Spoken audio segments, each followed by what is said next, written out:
Shalom saudara-saudara, damai di hati. Kembali lagi kami dari Jemaat Kemim Bukit Moriati Kalabaru menjumpai Bapak Ibu Saudara-saudara sekalian dimanapun berada. Kita bersyukur bersama sebab dalam tuntunan Tuhan kita telah memasuki peringatan dan penghayatan Minggu Sengsara yang ke-6. Hari Jumat nanti kita akan menghayati Jumat Agung untuk memperingati peristiwa kematian Tuhan Yesus.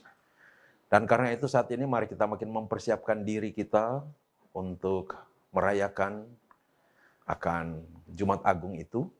Dan karena itu kami mengajak kita sekalian untuk membaca dan memikirkan kebenaran firman Tuhan. Sebelumnya mari kita berdoa. Tuhan, kami bersyukur untuk kesempatan yang Kau anugerahkan lagi bagi kami untuk membaca dan memikirkan kebenaran firman-Mu. Kami rindu sekali hidup kami makin dibentuk, makin diperlengkapi, dan bahkan makin diubahkan oleh kebenaran firman-Mu. Kami sungguh percaya firman Tuhan memiliki kuasa untuk memimpin kami di dalam kebenaran. Dan sesungguhnya kehidupan yang sejati itu ada di dalam firman Tuhan. Maka isilah pikiran kami, hati kami, segenap hidup kami dengan kebenaran firman-Mu Tuhan. Kami memohon Roh Kudus menolong kami, memberikan kepada kami konsentrasi dan bahkan hikmat pengetahuan, supaya kami mengerti memahami firman Tuhan, dan bahkan terus membimbing kami untuk membangun hidup kami berdasarkan apa kata Tuhan sendiri, bukan berdasarkan apa kata manusia. Terpujilah nama-Mu Tuhan, kami sambut firman-Mu di dalam nama Tuhan Yesus. Amin. Bagian Alkitab yang akan kita baca dan renungkan pada saat ini ialah dari Injil Matius pasal 27, ayat 27 sampai 44. Injil Matius pasal 27 ayat 27 sampai 44, ada dua perikop di sana, ayat 27 sampai 31, satu perikop yang berjudul Yesus diolok-olokan, lalu ayat 32 sampai 44, satu perikop lagi yang berjudul Yesus disalibkan. Saya bacakan isinya demikian. Kemudian serdadu-serdadu wali negeri membawa Yesus ke gedung pengadilan. Lalu memanggil seluruh pasukan berkumpul sekeliling Yesus. Mereka menanggalkan pakaiannya dan mengenakan jubah ungu kepadanya. Mereka menganyam sebuah mahkota duri dan menaruhnya di atas kepalanya. Lalu memberikan dia sebatang bulu di tangan kanannya. Kemudian mereka berlutut di hadapannya dan mengolok-olokkan dia. Katanya, "Salam hai Raja orang Yahudi." Mereka meludahinya dan mengambil bulu itu dan memukulkannya ke kepalanya. Sesudah mengolok-olokkan dia, mereka menanggalkan jubah itu daripadanya dan mengenakan pula pakaiannya kepadanya. Kemudian mereka membawa dia keluar untuk disalibkan. Ketika mereka berjalan keluar kota, mereka berjumpa dengan seorang dari Kirene yang bernama Simon. Orang itu mereka paksa untuk memikul salib Yesus. Maka sampailah mereka di suatu tempat yang bernama Golgota, artinya tempat tengkorak. Lalu mereka memberi dia minum anggur bercampur empedu. Setelah ia mengecapnya, ia tidak mau meminumnya. Sesudah menyalibkan dia, mereka membagi-bagi pakaiannya dengan membuang undi. Lalu mereka duduk di situ menjaga dia. Dan di atas kepalanya terpasang tulisan yang menyebut alasan mengapa ia dihukum. Inilah Yesus, Raja orang Yahudi. Bersama dengan dia disalibkan dua orang penyamun, seorang di sebelah kanan dan seorang di sebelah kirinya.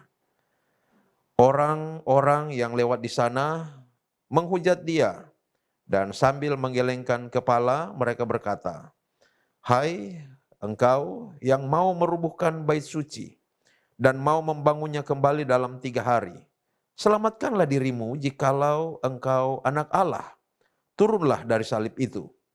Demikian juga imam-imam kepala bersama-sama ahli-ahli Taurat dan tua-tua mengolok-olokkan dia dan mereka berkata, "Orang lain ia selamatkan, tetapi dirinya sendiri tidak dapat ia selamatkan. Ia Raja Israel, baiklah ia turun dari salib itu, dan kami akan percaya kepadanya." ia menaruh harapannya kepada Allah. Baiklah, Allah menyelamatkan dia, jikalau Allah berkenan kepadanya. Karena ia telah berkata, aku adalah anak Allah. Bahkan penyamun-penyamun yang disalibkan bersama-sama dengan dia, mencelanya demikian juga. Demikian pembacaan firman Tuhan, saudara-saudara. Jadi di sini kita dapat melihat bahwa ketika Yesus dibawa untuk disalibkan, balok salib yang berat pun harus dipikulnya. Itu sudah menjadi aturan hukum Romawi, bahwa setiap penjahat yang dijatuhi hukuman mati disalib, ia harus memikul sendiri balok kayu yang akan menjadi salibnya. Nah, pada tubuh Yesus itu banyak darah yang telah mengalir dari punggungnya yang mengalami sobekan yang tak beraturan akibat cambukan prajurit Romawi. Nah, wajah yang bengkak dan mata yang lebam akibat pukulan, kelelahan menjalani sidang pengadilan yang rumit dan tak adil, dan tiada henti sejak semalam sampai pagi. Semua itu membuat tubuh Yesus menjadi lemah dan tak mampu untuk memanggul kayu salibnya. Yesus terjatuh, tertindih dua bilah kayu yang beratnya hampir 100 kg itu. Kayu salib. Saudara-saudara, di daerah kita, di mana-mana kita melihat salib. Apalagi menjelang perayaan Jumat Agung dan Paskah seperti sekarang ini. Di mana-mana ditemukan banyak salib. Di gedung-gedung gereja, di jalan-jalan, di rumah-rumah, salib terpancang, salib tergantung, salib melekat di dinding-dinding.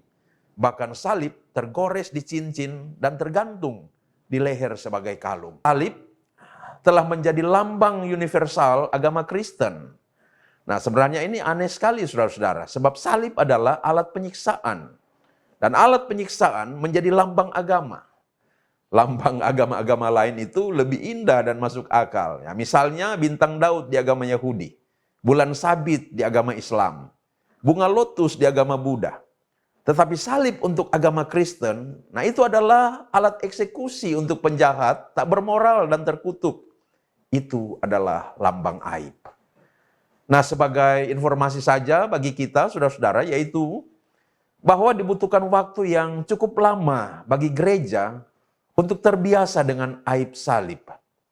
Pada awal-awal kekristenan, bapak-bapak gereja sebenarnya melarang penggambaran salib dalam bentuk karya seni seperti lukisan, kalung, patung, dan lain-lain. Lalu pada masa Kekaisaran Romawi, dipimpin oleh kaisar yang bernama Konstantin Agung, salib mulai dipakai sebagai lambang dari agama Kristen.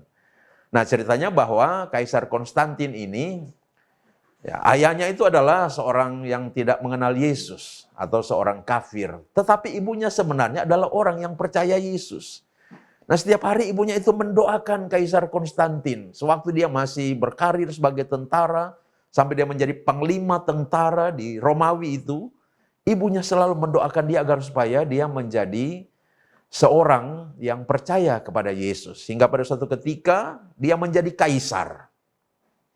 Nah, saat suatu ketika Kaisar Konstantin Agung ini memimpin pasukan Romawi untuk menaklukkan suatu tempat, dan itu adalah merupakan satu event perang yang sangat besar. Dalam perjalanan menuju ke arena perang itu, Konstantin ini dia memungut satu benda, dia melihat di tanah ada satu benda seperti kalung, dia mengambilnya. Dan ternyata itu adalah kalung yang buah kalung itu adalah salib. Nah, seperti saya katakan tadi, bahwa pada waktu itu bapak-bapak gereja sebenarnya melarang orang-orang untuk menggunakan simbol-simbol salib, oleh karena salib itu adalah lambang daripada aib, lambang daripada hukuman yang terhina. Nah, karena itu mungkin ada yang sengaja membuang kalung itu di tanah. Nah, dalam perjalanan untuk menuju peperangan yang besar itu, Konstantin ini dia melihat kalung itu. Lalu dia memegangnya dan dia menatap sejenak. Tahu-tahu di dalam hatinya dia berkata seperti ini, saudara-saudara. Jangan-jangan ini adalah salib di mana saya dengar cerita bahwa Tuhannya orang Kristen itu dipaku di kayu salib. Nah, kalau memang Tuhannya orang Kristen yang dipaku di kayu salib itu adalah Tuhan yang hebat, biarkanlah hari ini dia menolong saya untuk menang dalam peperangan yang besar ini. Dan kalau memang di hari ini saya menang dalam peperangan yang besar ini, saya akan menjadi pengikutnya Tuhannya orang Kristen, saudara-saudara. Nah, ini adalah sebuah pengalaman yang cukup aneh yang dialami oleh Kaisar Konstantin Agung. Dan singkat cerita bahwa hari itu Konstantin menang di dalam peperangan. Dan itu adalah sebuah pengalaman yang sangat besar. Dan oleh karena dia sudah berkomitmen, kalau dia menang itu dia akan menjadi orang yang percaya kepada Tuhannya orang Kristen, maka sejak saat itu Konstantin itu menjadi pengikut Yesus. Dan bahkan dia bersyukur kepada Yesus yang sudah menolong dia dalam peperangan yang besar itu dan menang, saudara-saudara. Nah, kita tahu bersama dalam sejarah gereja, sejak Konstantin Agung ini menjadi Kristen, maka seluruh Eropa pada waktu itu juga dikristenkan. Nah, kita tahu bersama bahwa wilayah teritori Kekaisaran Romawi itu sangat luas. Mencakup seluruh dataran Eropa, sebagian Asia Kecil, dan sebagian Afrika Utara. Maka, di wilayah kekuasaan Kekaisaran Romawi yang sangat besar itu, Kaisar Konstantin yang sudah menjadi Kristen itu, kemudian dia memaklumatkan satu dekrit, yang di dalam sejarah dekrit itu dikatakan atau dikenal dengan nama Corpus Christianus. Konstantin mengatakan seluruh rakyat di bawah kekuasaanku di Kekaisaran Romawi ini harus dibaptis menjadi Kristen. Dari bayi sampai orang lanjut usia harus dibaptis menjadi Kristen. Maka disitulah saudara-saudara kita dapat melihat bahwa Kekaisaran Romawi yang dulunya merupakan pusat kekafiran, kemudian menjadi pusat dari kekristenan. Kekaisaran Romawi yang di Roma itu tadinya berdiam kaisar-kaisar yang antikristus yang menganiaya orang-orang Kristen. Kemudian maka di situ sekarang berkuasa seorang kaisar yang bernama Konstantin Agung yang adalah kaisar yang percaya Yesus. Nah, maka sejak Konstantin menjadi orang yang percaya kepada Yesus, dia juga melarang cara penghukuman mati secara mengerikan melalui salib. Di bawah Kaisar Konstantin, Romawi yang sebelumnya antikristus, kemudian menjadi kekaisaran Kristen. Dan bahkan Roma yang dulunya pusat pemerintahan dari kaisar-kaisar antikristus kemudian menjadi pusat kekristenan. Nah, ini suatu titik balik di dalam sejarah, saudara-saudara. Maka di bawah peran Konstantin ini mulai abad keempat, salib mulai menjadi simbol Kristen. Kalung salib mulai dipakai. Simbol salib mulai hadir di rumah-rumah orang Kristen. Dan kemudian di gedung-gedung gereja juga hadir simbol-simbol salib. Nah, sekarang simbol salib ada di mana-mana.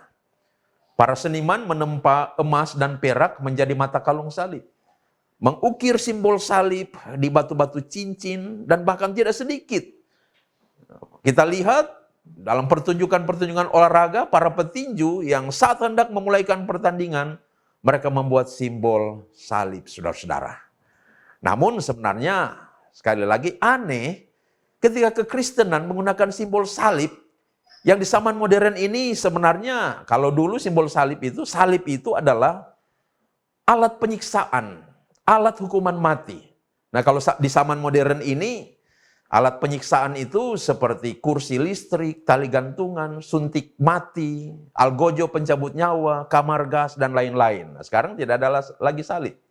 Nah, bayangkan kalau pada zaman Romawi dulu itu, lalu misalnya alat penyiksaan sampai pada hukuman mati itu adalah kursi listrik. Ya, jangan-jangan simbol kekristenan kita adalah kursi listrik, saudara-saudara. Nah, karena itu saya katakan ini sebenarnya adalah merupakan hal yang aneh, tetapi ya sudah menjadi realita bahwa salib yang adalah simbol kekristenan itu sesungguhnya adalah merupakan alat penyiksaan, alat untuk hukuman mati. Nah, saudara-saudara, bila kita memikirkan alat eksekusi mati zaman sekarang, maukah kita memakai kalung dengan simbol kursi listrik, suntik mati, atau di dinding-dinding rumah kita digantung tali-tali gantungan? Ya tentu Nah, kita tidak bersedia mungkin untuk itu. Ya, tetapi kembali lagi bahwa salib yang adalah alat untuk penyiksaan sampai pada hukuman mati itu telah menjadi realita. Simbol dari iman Kristen. Itu perspektif sejarahnya, saudara-saudara. Tentu kita harus lanjut dengan pertanyaan. Mengapa kayu salib menjadi lambang iman Kristen? Nah, untuk menemukan jawabannya, mari kita memandang kayu salib itu, saudara-saudara. Nah, rancangannya sebenarnya sangat sederhana. Satu balok mendatar, atau satu balok horizontal, dan satu lagi balok yang lebih panjang dari atas menurun ke bawah, atau balok vertikal. Yang horizontal itu melambangkan luasnya kasih Allah kepada manusia. Sedangkan yang vertikal itu melambangkan Allah yang maha tinggi, yang turun ke bumi. Jadi karena kasihnya, dia mau menjadi manusia untuk dapat mengambil posisi kita, menanggung murka dan hukuman karena dosa kita, saudara. Salib adalah lambang Allah yang meletakkan dosa kita pada anaknya dan menghukum dosa itu di sana. Coba kita bayangkan, saudara-saudara, Allah di tahtanya yang maha tinggi itu, dan kita yang ada di bumi ini. Lalu di antara kita dan Allah, antara bumi dan sorga, tergantung Kristus di salib. Dosa-dosa kita sudah ditempatkan pada Yesus di salib itu. Dan Allah yang murka dan menghukum dosa, melepaskan murkanya terhadap dosa-dosa kita pada Yesus di kayu salib itu. Karena Kristus berada di antara kita dengan Allah, maka kita tidak merasakan apa-apa. Kita tidak mengalami murka dan amarah Allah yang bernyala-nyala itu. Dosa itu dihukum, tetapi kita selamat. Selamat dalam bayangan kayu salib, saudara-saudara. Itulah yang dilakukan Allah. Tetapi mengapa? Mengapa ia mau melakukan itu? Apakah itu karena kewajiban moral? Tanggung jawab surgawi? Sama sekali tidak, saudara-saudara. Allah tidak harus melakukan apapun. Lagi pula, mari kita simak apa yang Allah lakukan. Ia memberikan anaknya. Anaknya yang tunggal dia berikannya untuk kita, saudara-saudara. Nah, apakah kita mau berbuat seperti itu? Apakah kita mau mengorbankan nyawa anak kita untuk orang lain? Tidak, bukan. Kalau kepada saya disodorkan daftar untuk ditulis nama-nama orang yang untuknya saya rela membunuh anak saya tidak akan menulis apapun di daftar itu. Daftar itu akan kosong. Saya tidak rela anak saya dibunuh agar orang-orang lain tidak dibunuh. Tetapi daftar yang ada di tangan Allah begitu panjang berlembar-lembar, saudara-saudara, berisi nama orang-orang, nama saya, nama saudara ada di sana. Yang untuknya anaknya dia rela serahkan untuk mati di kayu salib. Mengapa? Hanya ada satu jawabannya, yaitu kasihnya, saudara-saudara. Ya, karena kasihnya. Inilah sebabnya kayu salib menjadi simbol Kristen, yaitu simbol kasih Allah yang menyelamatkan. Saudara-saudara, kalau kasih Allah kepada kita sedemikian besar, sehingga rela mengorbankan anaknya yang tunggal demi selamat kita, tidakkah hati kita tergerak untuk mengasihi Dia? Masih tegakah kita menjalani hidup di dalam dosa? Tidakkah dengan menyadari akan besarnya kasih Allah kepada kita, mendorong kita untuk berjuang melawan dosa dan bertumbuh di dalam kekudusan? Tidakkah mengingat dan menyadari akan kasih Allah itu mendorong kita untuk melakukan hal-hal yang baik bagi sesama? Tidakkah mendorong kita untuk memajukan pelayanan gerejanya? Mari kita pikirkan semua ini, saudara. Saudara-saudara, pada masa perbudakan di zaman yang sudah jauh sekali dulu, ada seorang gadis mulato. Apa itu gadis mulato? Gadis mulato itu adalah gadis anak hasil hubungan dari seorang tuan tanah yang berkulit putih dan seorang budak yang berkulit hitam. Anak hasil hubungan antara tuan tanah yang berkulit putih dan budaknya yang berkulit hitam ini ternyata cantik sekali. Perpaduan dari dua ras menghasilkan seorang anak yang cantik sekali, seorang perempuan yang cantik rupawan. Karena gadis mulato ini adalah anak dari seorang budak, maka dia pun ikut menjadi budak. Suatu ketika, sang tuan yang sebenarnya adalah ayahnya mau menjualnya di pasar budak. Maka ditaruhlah dia di kerangkeng, ditaruh di atas kereta, lalu dibawa di pasar budak. Karena gadis ini cantik rupawan luar biasa, maka harganya tinggi sekali. Meskipun demikian, ada banyak sekali orang yang mau membelinya. Saat dilelang mereka saling memberi harga. Dan harga teratas itulah yang akan mendapatkan budak gadis mulato ini. Lalu pada saat harga tertinggi sudah hendak disepakati, tiba-tiba ada seorang pria tua yang menaruh harga yang jauh lebih tinggi lagi, sehingga harganya sudah sangat tinggi, saudara-saudara. Semua orang melihat pada pria tua ini dan seolah tidak percaya. Dia berani membayar harga yang sangat tinggi untuk gadis mulato ini. Maka diputuskanlah pria tua itulah yang berhasil memiliki gadis mulato ini. Sebelum diserahkan kepadanya, dibuat dulu sertifikat budak, tanda kepemilikan. Sertifikat itu diserahkan kepada pria tua ini. Lalu kemudian gadis itu dikeluarkan dari kerangkeng.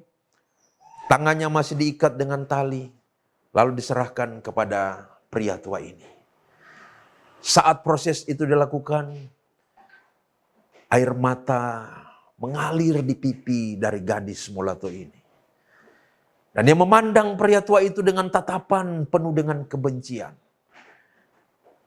Sudah terbayang di dalam benak pikirannya apa yang akan dilakukan pria tua itu kepadanya.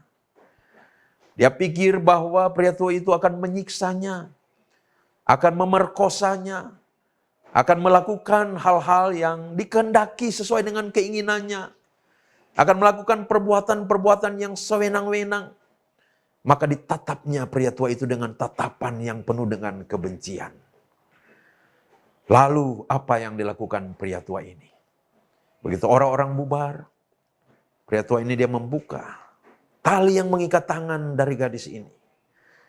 Setelah dia buka, dia katakan kepada gadis itu, "Nak, pergilah. Aku membeli engkau dengan harga yang sangat mahal, supaya aku dapat membebaskanmu. Sekarang engkau bukan budak lagi. Engkau adalah manusia bebas." Betapa terkejutnya gadis itu mendengar perkataan dari pria tua ini. Lalu dia berlutut menangis menyampaikan terima kasih kepada pria tua itu.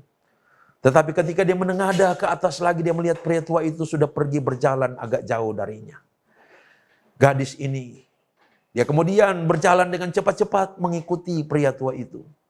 Saat pria tua itu telah memasuki pekarangan rumahnya, gadis itu pun memasuki pekarangan rumah pria tua itu. Tiba-tiba pria tua itu menoleh ke belakang dan melihat gadis itu mengikutinya. Dan pria tua itu langsung berkata, "Nak, sudah kukatakan bahwa engkau sekarang manusia bebas. Pergilah, tidak apa-apa. Aku dengan tulus membayar engkau untuk kebebasanmu." Lalu gadis itu berkata, "Kemana lagi aku harus pergi? Izinkan saya untuk mengabdikan seluruh hidup saya, seumur hidupku, kepada Tuhan yang telah membebaskan aku." Dan sang tuan itu kemudian berkata, "Kalau memang itu yang kau mau, mari. Silakan masuk ke dalam rumah. Silakan apa yang kau mau lakukan, silakan kau lakukan. Di sini engkau bebas, bukan budak. Dan bahkan aku memandangmu sebagai anakku sendiri." Saudara, itulah juga yang Allah lakukan kepada kita.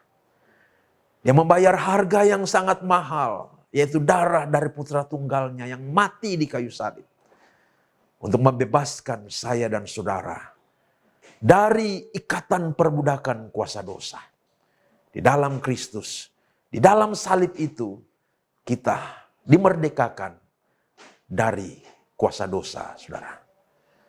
Saudara, saya mau katakan bahwa oleh karena Kristus sudah memerdekakan kita melalui kematiannya di kayu salib itu, maka bukankah seperti gadis dalam ilustrasi tadi, kita mengabdikan hidup kita kepadanya, melakukan kehendaknya, melayani akan tugas-tugas yang hendak diberikannya kepada kita. Nah saudara, dengan demikian kalau saat godaan dosa itu datang, lalu ada perasaan tidak tega untuk melakukannya, karena pasti akan menyakiti hati Tuhan, maka berarti dalam hati kita mulai ada kasih kepada Tuhan. Lalu ketika kita mau melawan godaan dosa itu, untuk tidak melakukannya, bahkan untuk itu kita harus menderita, maka kasih kita terhadap Tuhan sudah mulai bertumbuh. Maka marilah kita bertumbuh dalam hidup yang mengasihi Tuhan, yang mengabdi kepada Dia setiap hari. Karena Dia telah lebih dulu mengasihi kita, memerdekakan kita dari perbudakan kuasa dosa dan maut itu, sehingga kita menjadi orang-orang yang merdeka. Meski untuk kemerdekaan kita, Yesus harus membayarnya dengan harga yang tak ternilai, yaitu darahnya, nyawanya sendiri, saudara. Saudara-saudara, kembali pada teks firman yang kita baca tadi, ternyata Yesus tidak mampu memikul 2 balok kayu salib yang berat itu. Maka Simon orang Kirene dipaksa untuk menolong Yesus memikul 2 balok besar untuk salib Yesus itu. Saudara-saudara, Kirene adalah kota di Afrika, di pantai Mediterania, yang sekarang adalah Libya. Suatu komunitas Yahudi yang lumayan besar tinggal di sana. Dan Simon adalah satu orang Yahudi yang dalam tradisi dikenal bahwa Simon ini ibunya adalah orang Yahudi dan papanya adalah orang Afrika, orang Libya itu. Jadi kemungkinan besar Simon ini adalah orang yang berkulit hitam. Dan mungkin tubuhnya kekar dan karena itu langsung aja dipaksa untuk memikul salib Yesus. Sebab orang-orang Roma, para tentara Roma tidak akan menyuruh warga negara Roma untuk memikul salib Yesus. Mereka juga tidak akan menyuruh orang-orang Yahudi yang ada pada saat itu untuk membantu Yesus memikul kayu salibnya. Karena mereka tahu bahwa orang-orang Yahudi itu yang menuntut Yesus itu dihukum mati di kayu salib. Maka ketika mereka melihat ada seorang yang berkulit hitam dengan tubuh kekar, yang karena itu dipastikan bukan warga negara Romawi, maka mereka memaksa dia. Dan dia adalah Simon dari Kirene ini. Nah, Simon ini ada di situ karena sedang melakukan perjalanan jauh ke Yerusalem untuk merayakan Paskah Yahudi. Ya kita tahu bersama 1 tahun sekali saat perayaan Paskah Yahudi, orang-orang Yahudi dari berbagai bangsa akan datang ke kota Yerusalem untuk merayakan Paskah. Nah saudara-saudara, kalau dalam kitab Markus atau dalam Injil Markus mengidentifikasi Simon ini sebagai ayah dari Alexander dan Rufus. Nah Alexander dan Rufus adalah orang Kristen, anggota jemaat di Roma, yang dikenal oleh seluruh warga jemaat Roma. Ini karena Markus menulis Injilnya ini dari Roma pada tahun 50 Masehi. Rasul Paulus dalam suratnya kepada jemaat Roma, di Roma 16 ayat 13, menyampaikan salam kepada seorang yang bernama Rufus, saudara. Salam Paulus kepada Rufus, orang pilihan dalam Tuhan, dan salam kepada ibunya yang bagiku juga adalah ibu. Nah ini menunjukkan bahwa Simon dari Kirene itu kemudian menjadi orang Kristen dan membawa keluarganya juga menjadi pengikut Kristus. Pengalaman meski terpaksa memikul balok salib Yesus itu, ternyata menjadi sebuah momentum perjumpaan Simon dengan Kristus yang membuat Simon orang Kirene ini menjadi pengikut Kristus. Saudara-saudara, memang saya yakin bahwa pada saat dipaksa oleh prajurit Roma untuk memikul salib Yesus, Simon tidak suka. Ia baru datang dari Afrika. Ia tidak mengenal Yesus. Baginya orang yang dijatuhi hukuman salib adalah seorang penjahat terkutuk. Pasti ia tidak mau. Namun ia dipaksa. Namun justru ketika Simon dengan terpaksa memikul salib Yesus, justru itu menjadi pintu masuk baginya dan keluarganya untuk menerima anugerah hidup kekal. Saudara-saudara, sekarang kita tidak diminta dan tidak ada yang hendak memaksa kita untuk memikul balok salib Yesus. Tuhan Yesus hanya meminta kita untuk memikul salib kita sendiri. Kita ingat, Yesus pernah berkata, barang siapa mau mengikut aku, ia harus menyangkal dirinya, memikul salibnya dan mengikut aku. Yesus tidak meminta kita memikul salibnya. Ia hanya meminta kita memikul salib kita sendiri, saudara. Salib yang dimaksud Yesus untuk kita pikul ialah segala konsekuensi yang kita hadapi untuk mengikuti Dia. Konsekuensi pertama dan utama ialah kecenderungan diri kita untuk menjalani hidup berdasarkan pikiran, keinginan, dan kepentingan diri kita semata. Pola hidup yang sentripetal, hidup yang berfokus pada diri sendiri. Nah, agar kita dapat mengikut Yesus dan hidup menurut keinginannya semata, kita harus menyangkal diri dan memikul salib, termasuk menyangkali keinginan-keinginan diri yang sentripetal itu. Keinginan-keinginan diri yang bertentangan dengan kehendak Tuhan itu, saudara-saudara.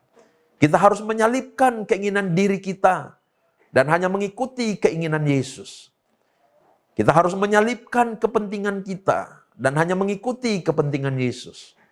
Kita harus menyalipkan pikiran-pikiran kita yang berdosa dan hanya mengikuti pikiran-pikiran Yesus yang kudus, saudara.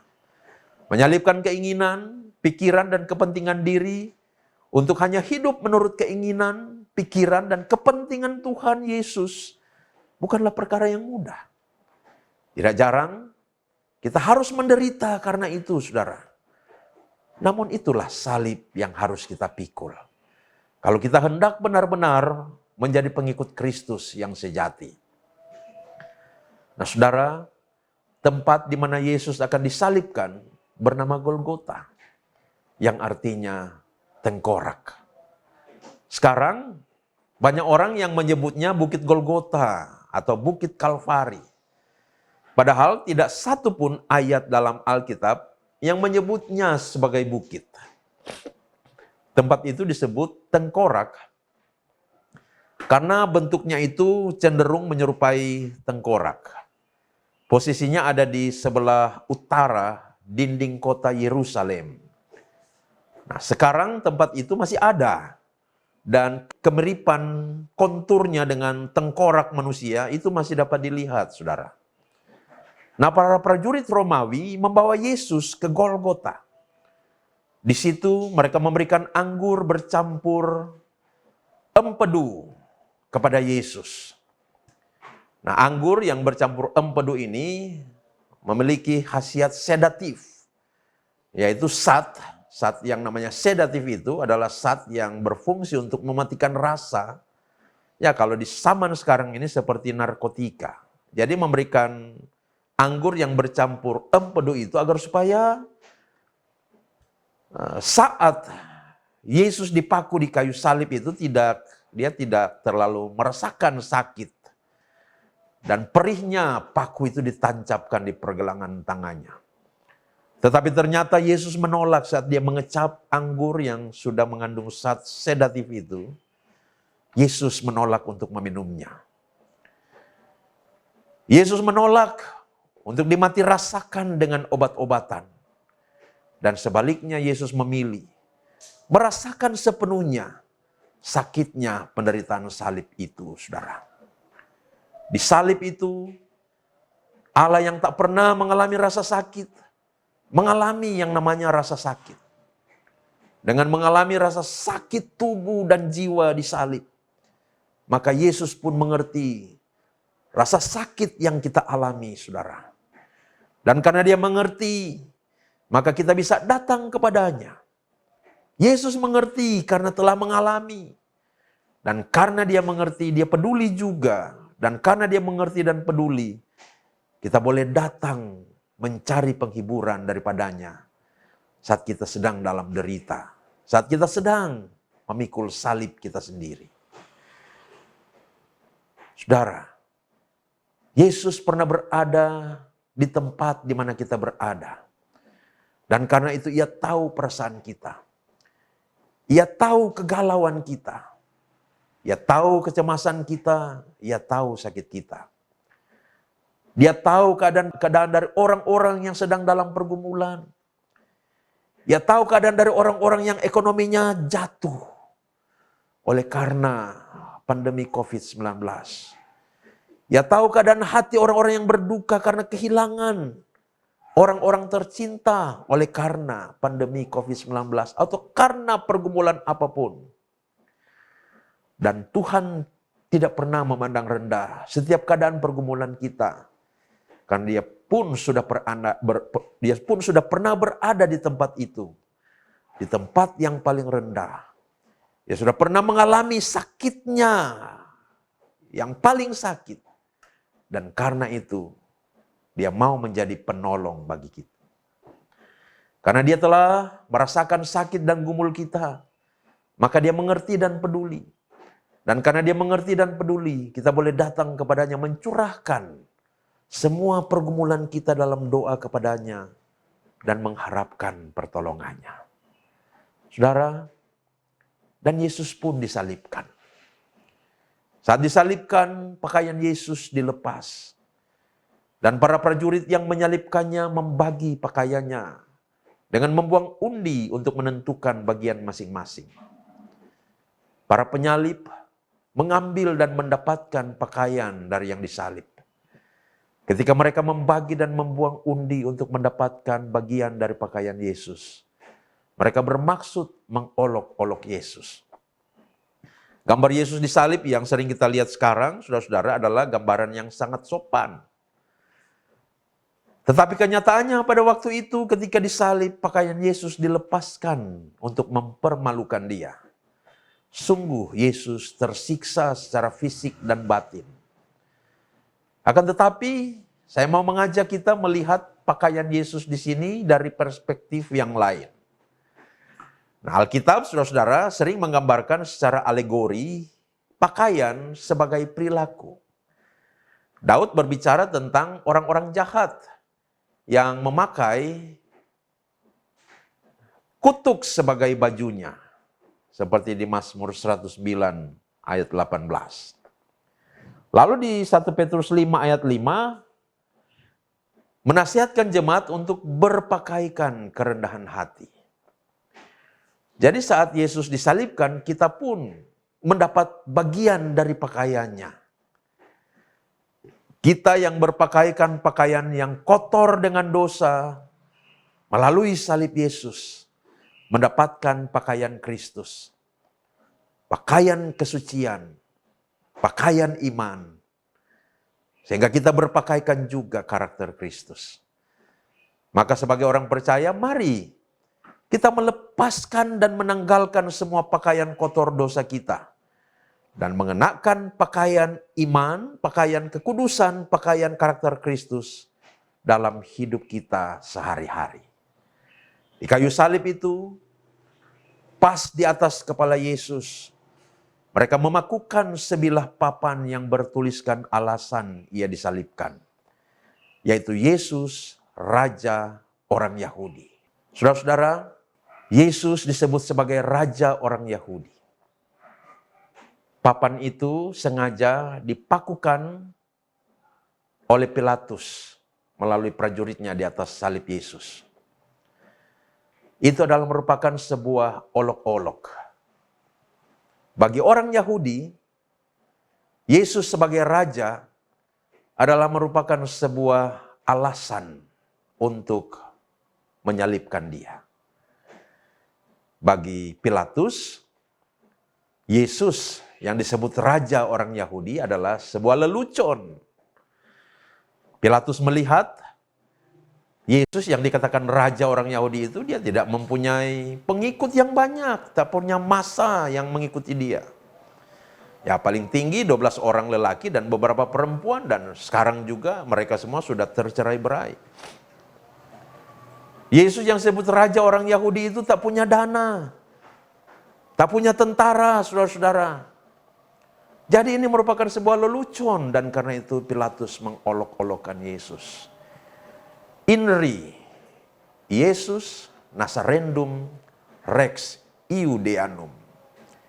Yesus orang Nazaret, raja orang Yahudi.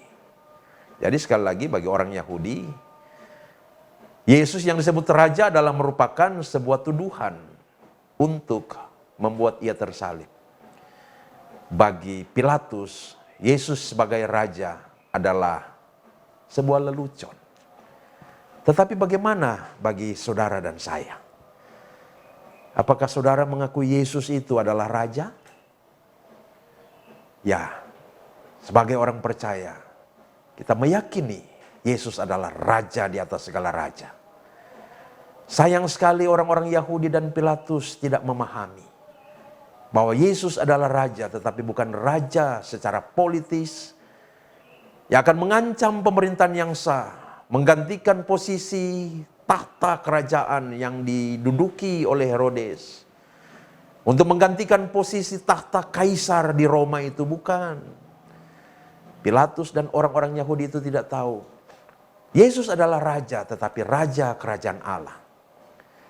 Mereka tidak tahu Yesus yang adalah raja kerajaan Allah itu, dia datang ke bumi bukan untuk menguasai wilayah teritori dari bumi ini. Bukan untuk menguasai wilayah teritori kerajaan Yahudi. Bukan untuk menguasai wilayah teritori kekaisaran Romawi, bukan. Dia datang ke dalam dunia ini untuk bertahta di dalam hati setiap orang yang mau percaya kepadanya. Dan untuk berkuasa atas wilayah teritori dari kehidupannya. Maka ketika Yesus itu bertahta dalam hatimu dan hatiku, saudara-saudara, dia mau memperluas wilayah kekuasaan teritorialnya di dalam hidup kita.